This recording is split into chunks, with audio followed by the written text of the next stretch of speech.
Allah Teala'ya an veririk öz izzət və cəlalı xatirinə. Allah Teala bu aydan olan payımızı daha da çox eləsin. İlahi əllərimizi naümid qaytarma.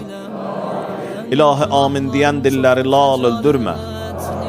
İlahi Muhammed ali Muhammeddən dünya və axirət bizi ayrı salma. Mərhəmətündən, məğfirətündən bizi dünya və axirət ayırma. İlahi iltimas dua eləyənlərin duaları ilə bahəm bu cəmində duaların qəbul elə. Müşküllərin, çətinliklərin həllə asan elə. İlahi qərib yerdə olanlarımızı, ruzu dalıcan gedənlər, yol çıxanlar hamısını səlamət elə. İlahi hərbi xidmətdə olan cavan qardaşlarımızı düşmən gülləsindən, hiləsindən hifz elə. Yaralı, xəstə qazilərimizə şəfaya acil inayət elə. Ümumən xəstələrimizə İmam-ı Səccad ağanın əli ilə şəfa ver. İlahi şəhidlərimizi, boynumuzda haqq qoyub tərk-i dünya olanlarımızı qəriq rəhmət elə. İlahi və Rəbbim özümüzü, ailəmizi, xalqımızı haqqa, əhl-i beyt yoluna hidayət elə.